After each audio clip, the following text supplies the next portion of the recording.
Bonjour à vous les Gémeaux, j'espère que ça va. Alors pour le mois de juillet, on se retrouve avec quelques cartes du tarot. On a une évolution ici, on a le côté positif et le côté négatif.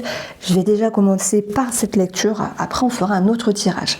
Donc j'espère que vous allez bien et passer de très bonnes vacances si vous partez, si vous avez la chance de partir ou si simplement vous prenez des vacances. L'énergie de l'empereur, alors est-ce qu'on peut associer début, milieu, fin ? En fait, j'y vois cette brochette de 3 cartes comme une évolution. L'empereur peut représenter un patron en termes de personnage. Le chariot peut représenter un déménagement, un déplacement ou une notion de véhicule. J'en parlerai, il y aura quelque chose de croustillant ici si on parle d'un événement. La thérapeute peut ressortir avec la grande prêtresse, à part si c'est vous, le thérapeute, ou si vous faites une thérapie. Et on peut parler effectivement de choses secrètes, de choses cachées dans une première lecture ici. Quoi qu'il en soit, première carte, l'empereur, moi c'est une énergie que j'aime bien. C'est cette idée d'avoir confiance en fait dans ce que vous êtes, dans ce que vous faites. Vous prenez les choses en main, vous vous adressez avec les autres, j'allais dire avec fierté, mais c'est pas le mot, pardon, c'est avec une certaine aisance peut-être dans votre charisme, dans votre élocution, dans votre image, dans votre identité ici. Mais il y a aussi des Gémeaux qui voudraient travailler cette énergie-là. Peut-être par le biais d'un coach ou par le biais de la thérapie, c'est tout à fait possible. On va avoir la symbolique également du chiffre 4, du coup de la stabilité, de l'ancrage. Et effectivement, j'en ai parlé tout à l'heure, on pouvait parler d'un patron. Mais ça, je me le réserve pour le côté professionnel parce qu'il y aura un tirage à part. Effectivement, est-ce qu'il y a anguille sous roche ? Voilà, je vous donne un petit peu des mots-clés. Est-ce que vous faites une demande mais que vous dites tiens, le patron, il me fait un petit peu une entourloupe ? C'est possible. Donc ça, je le mets de côté. On reste que sur le côté énergétique pour l'instant. L'empereur, c'est aussi retrousser ses manches, oser s'affirmer, s'exprimer, parce qu'en fait, il sait d'où il vient, il sait ce qu'il veut, il sait ce qu'il ne veut pas, et il s'affirme. Et c'est vraiment l'idée qui ressort en fait pour ce mois de juillet, c'est l'affirmation de vous, de votre identité, ou l'affirmation simplement par les mots ici. Alors, ensuite, je vais avoir le chariot, succès, bonheur, victoire. Et pareil, ça j'en parlerai dans le domaine professionnel parce qu'il y a une situation qui va être positive pour vous parce que vous arrivez à déjouer un tour ou à déjouer une situation qui peut être un petit peu spéciale.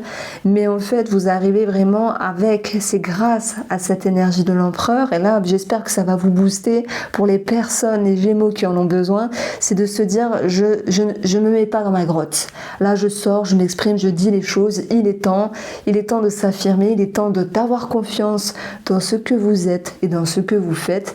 Et effectivement, peu importe le domaine où cela se répercute, le chariot, en fait, ça nous parle d'épanouissement, de bonheur, de victoire, d'une certaine reconnaissance aussi. Donc on pourrait vous dire, oh là là, dis donc, pour ce mois de juillet, t'as changé, t'as évolué, t'as plus confiance en toi, t'as quelque chose qui a changé, t'as pris du poil de la bête, vous en avez pris dans le slip, vous avez pris en maturité, en charisme, et il y a cette notion vraiment de se dire, bah là c'est super, vous vous sentez bien dans votre peau, vous vous sentez bien dans vos baskets. Effectivement, sur le plan matériel, le chariot, ça va aussi être l'idée de... Alors moi, ça me fait penser à un déménagement, bien sûr, mais à tout ce qui est lié à un véhicule. Et donc, si j'amène déjà cette histoire de véhicule, pour certaines personnes, parce que ça ne parlera pas à tout le monde, vous déjouez une tromperie, et vous arrivez à mettre en lumière ce qui est flou. Concrètement, ça donne quoi ? Vous dites... Ce mois de juillet, je dois acheter une voiture ou je dois faire une réparation. Et là, vous sentez qu'il y a anguille sous roche. C'est ça que je veux mettre en avant. C'est que le chariot, lui, il arrive à se dépêtrer d'une situation parce que dans le positif, j'ai mis le positif avec le 3 d'épée ici, vous avez vu qu'il y avait quelque chose qui n'allait pas dans votre sens. Concrètement, vous voulez acheter une voiture et vous vous dites « oui, mais je suis sûre que le kilométrage a été... comment on dit, piratée. Non, c'est pas le mot, mais a été trafiquée. Voilà. Je suis sûre que le vendeur met un petit peu en surenchère son véhicule alors qu'il ne vaut pas autant d'argent parce que voilà, il me dit que non, mais je suis sûre qu'il y a déjà eu cette voiture qui a été accidentée, etc.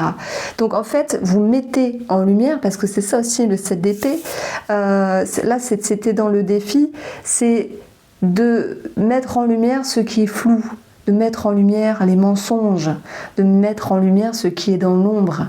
Et on a vu que positivement avec le 3 d'épée, vous arrivez en fait, vous n'êtes pas dans cette notion de déception, vous n'êtes pas dans cette notion de trahison. Donc vous arrivez en fait à déjouer une situation.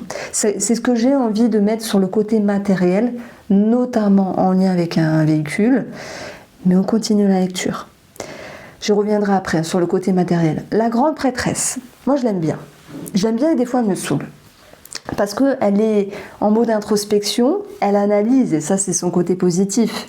Elle ressent les choses, elle capte les énergies, les synchronicités, les messages, et elle est dans l'analyse avant de passer dans l'action. Et c'est ça qui va vous aider à déjouer une situation pour ce mois de juillet, que ce soit sur le côté matériel ou que ce soit vis-à-vis d'une personne, on va le voir également après. Finalement, avec 5 cartes, je trouve qu'on a du croustillant parce que on a quand même 3 cartes d'ombre et c'est pas rien. Mais attendez, ça ne veut pas dire que tous les Gémeaux vont avoir affaire à une personne qui est un petit peu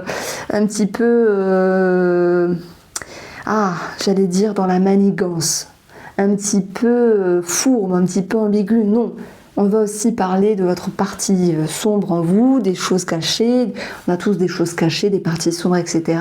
Des choses dont vous allez pouvoir mettre en lumière, vous éveiller, vous réveiller, évoluer. Et ça, c'est le côté très positif de la chose ici. Donc, faut pas avoir peur ici de la carte du 7 d'épée. Parce que j'ai l'impression que comme la grande prêtresse, ça nous parle de choses discrètes, profondes, mystérieuses, voire cachées, il y a cette envie en fait de mettre en lumière, que ce soit avec vous-même ou que ce soit avec une personne. Donc l'aspect spirituel ici, c'est de travailler sur l'énergie de Pluton. Ah oui, pardon, je mets la carte à côté, je ne vous la montre pas. Pluton ici et... non, pardon, je dis des bêtises. Tac, tac, tac. Attendez, je reviens, parce que c'est un petit peu spécial comme jeu. Et je ne vais pas vous mentir, je ne connais pas toujours les planètes, à quoi elles ressemblent. Est-ce que si... Non, ça a l'air d'être Pluton quand même. Bon, je vais vérifier après, bon, c'est pas grave. Quoi qu'il en soit, on a le mot-clé détresse émotionnelle. C'est quelque chose qui est à travailler, dans le sens où vous dites il y a des émotions pour ce mois de juillet, il va falloir les mettre en lumière et aussi travailler sur cette notion de sacrifice. Et ça, c'est positif. Et je le crie haut et fort, les Gémeaux. Pour ce mois de juillet, vous avez réellement fait, vous allez vraiment faire un travail sur cette idée de « j'arrête de me sacrifier ». Ok, des fois on peut se sacrifier pour une personne, c'est possible. Parce que cette personne en vaut la peine, parce que les événements font que, parce que la vie fait que, ou peut-être parce que c'est un schéma habituel. Et là, je m'adresse aux Gémeaux qui ont ce schéma habituel de sacrifice, mais qui va pouvoir être dépassé et travaillé.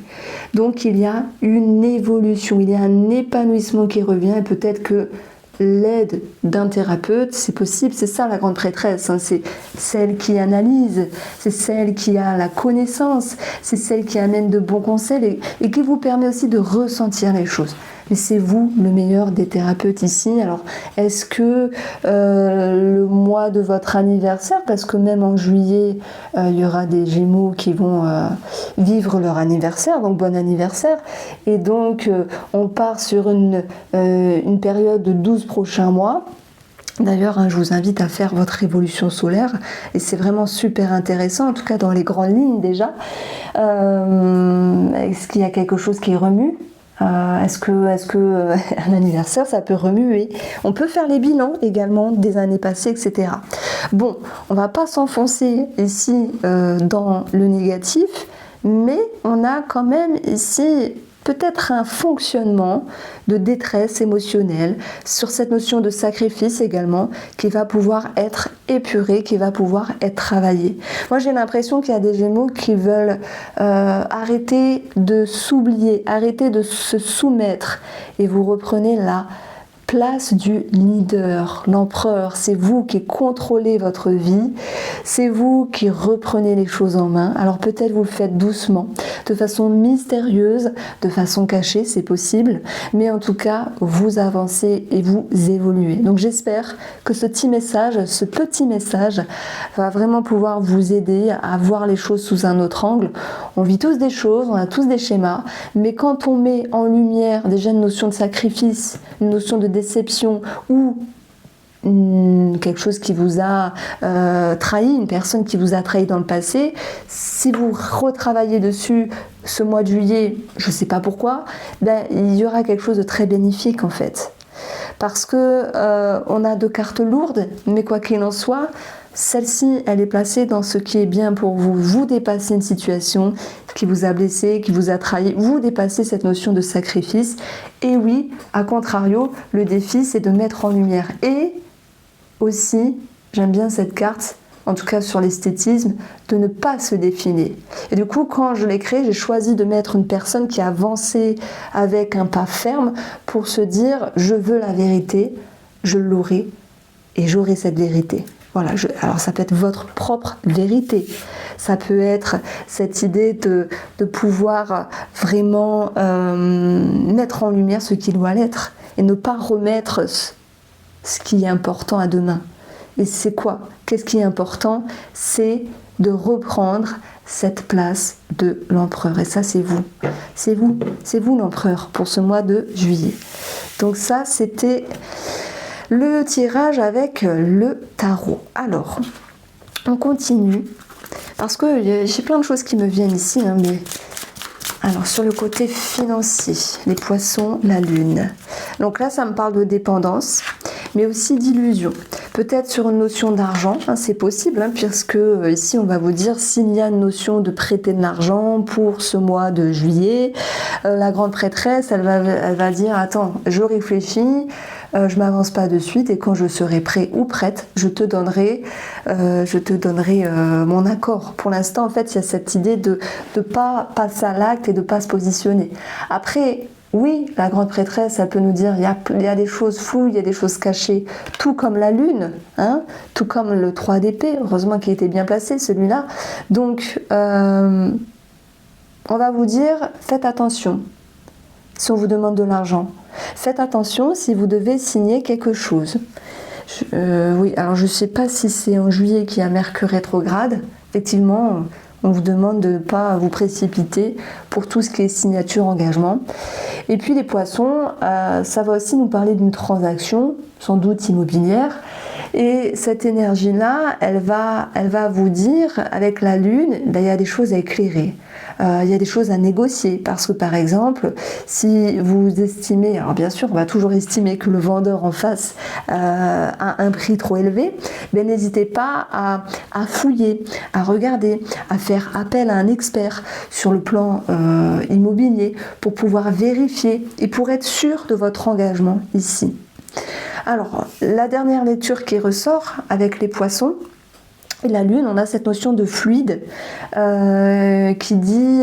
alors, la lune peut nous parler d'instabilité ici. Alors, les peurs, les doutes, on en a tous, à part ceux qui sont aisés financièrement, mais doivent avoir aussi d'autres peurs. En tout cas, les gens, on va dire, normaux financièrement, ont forcément des peurs financières. Mais... moi, j'ai l'impression aussi qu'on va nous parler d'un travail indépendant où financièrement, la rentrée d'argent est un petit peu différente. Est-ce que c'est l'été qui fait cela parce qu'il y a moins de clientèle, de patientèle? C'est tout à fait possible. D'où l'idée de l'instabilité également de la lune ici. Et oui, moi je suis bête parce que je vous parle de fluide, mais je ne viens pas mettre ce que je voulais dire sur mon interprétation. Ça peut me parler de réparation au niveau de la maison, du liquide.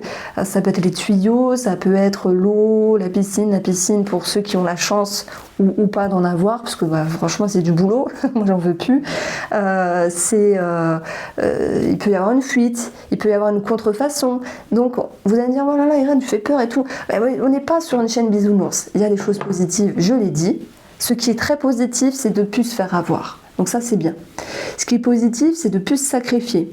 Ce qui est positif, c'est de mettre en lumière. Donc c'est vraiment bien. Par contre, il y a des choses où je préfère mettre en alerte. Et après, c'est vous qui verrez. C'est votre vie. Moi, je suis personne. En tout cas, je dirais que la carte qui est importante, c'est cette grande prêtresse, celle qui va ressentir les choses. Et la lune, c'est aussi ça, les intuitions. C'est celle qui va vous permettre d'avoir du flair. Donc voilà, ça c'était votre tirage. Alors, sur le domaine professionnel, pour les personnes qui travaillent, après on aura bien sûr, parce que le petit nœud normand se lie en association. D'ailleurs, on peut parler de négociations positives, d'un entretien positif. On peut parler d'une amélioration pour un couple, peut-être d'une réconciliation. On peut parler d'une rencontre, c'est possible. Mais avec le chariot, on va vous dire attention, ne mettez pas la barre trop haute, laissez faire les choses et ne vous précipitez pas comme la grande prêtresse. Alors, sur le plan professionnel, on peut avoir de la légère nervosité également, parce qu'il y a un regain dans l'entreprise, dans la société, dans l'énergie. On a quelque chose de plus positif qui fait qu'on a une légère nervosité, mais c'est pas grave en soi. C'est une énergie ici qui est trop légère en termes de nervosité. Donc on ne parle pas de gros stress. On peut parler d'une somme d'argent également vis-à-vis de la fratrie, s'il y a une succession ici qui s'améliore, qui se clôture, qui avance, qui bouge. Vous voyez, on peut dire beaucoup de choses. Et je vous invite sur mon Instagram, je mets les cartes du petit nœud normand et j'explique en fait ce qu'elle veut dire et j'explique également les associations. Pour les personnes qui souhaitent apprendre, c'est vraiment pas mal. Il faudrait que je les mette sur YouTube, mais ça passera pas comment ça s'appelle, je sais plus, j'ai oublié le mot, en petite vidéo, enfin bref. Donc, effectivement, professionnellement, on peut avoir quelque chose de bien. Mais, alors, moi, ce que je ressens, c'est que vous ne resterez pas dans l'entreprise. Alors, ça peut être aussi un métier ou d'intérim, une mission passagère. Mais avec ces cartes-là, si, par exemple, on vous dit, on vous prend en CDI, une proposition, etc., voilà, de la bombe, mais vous allez vous dire, attends, il me proposait quelque chose et sur le papier c'est différent, donc il y a quelque chose qui ne le fait pas. Donc vous mettez en lumière quelque chose, vous déjouez une situation. Alors ça, c'est l'énergie de la santé ici. Alors par contre, moi, ce mot-clé là, ça me va pas du tout. Parce que pour moi, le vaisseau, c'est tout ce qui est relié au liquide. Donc ça peut être aussi au niveau des reins. Et puis le vaisseau, alors ça peut être une petite infection urinaire, pour d'autres personnes quelque chose de plus fort. Mais bon, ce n'est que général, vous prenez si ça résonne ici. Le vaisseau, c'est aussi tout ce qui est lié à l'émotionnel, le travail de l'inconscient. Donc oui, thérapie, ce genre de choses-là. Alors on peut parler d'un voyage, d'une cure, ça m'exprime aussi ce genre de choses-là. C'est tout à fait possible. Alors on continue avec le domaine sentimental. Alors je vais prendre le Spark of Love. Alors ce jeu il est trop bien parce qu'on a les arcanes majeures du tarot avec des cartes oracles. Et en fait c'est un oracle qui est super simple à lire. Déjà on va avoir l'énergie ici du détachement, de la séparation et de couper. Et là je vais m'adresser uniquement pour l'instant aux Gémeaux qui prennent la décision de ne plus se sacrifier, qui prennent la décision de vouloir partir d'une situation ou qui prennent la décision de savoir se détacher de quelque chose dans le couple parce qu'ils jugent que cela ne vaut pas la peine de s'investir plus. Alors là, on ne sera pas sur une séparation. Mais par exemple, si votre femme ou votre mari fait quelque chose je sais pas, de pas bien ou quelque chose qui ne vous convient pas en fait, ou qui a pu déjà se produire avant, parce que pour moi c'est quelque chose qui s'est produit avant, et que vous vous dites bon ben j'ai quand même une forme de sagesse, j'ai évolué, je vois les choses sous un autre angle, on a cette envie de ne pas être blessé. Mais c'est pas juste je veux pas être blessé, je me mets des œillères, tout est beau, tout est rose, non c'est pas ça, c'est qu'il y a une forme de détachement. Alors est-ce que derrière tout ça, il y a un mécanisme d'autodéfense, simplement de se dire bon, je mets une barrière, j'en ai besoin, je respire, on verra plus tard. Donc c'est comme si vous coupiez ce quelque chose qui vous a blessé momentanément vis-à-vis de votre compagnon ou de votre compagne ici. La tempérance, elle va mettre de l'eau dans son vin, elle va pouvoir retrouver une harmonie et un équilibre. Alors, il va de soi qu'il y a des personnes ici, Gémeaux, qui se séparent avec ces deux cartes-là. Dans ce cas-là, il y a eu mise en lumière d'anguille sous roche, etc., etc. Donc, j'en ai beaucoup parlé au début de la consultation.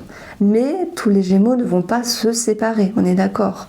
Pour ces autres Gémeaux, c'est savoir se distancer, savoir prendre le large, savoir mettre des barrières sur des choses pour que celles-ci ne vous touchent plus, en tout cas. Donc, est-ce que c'est un mécanisme? Oui, je pense. D'autodéfense?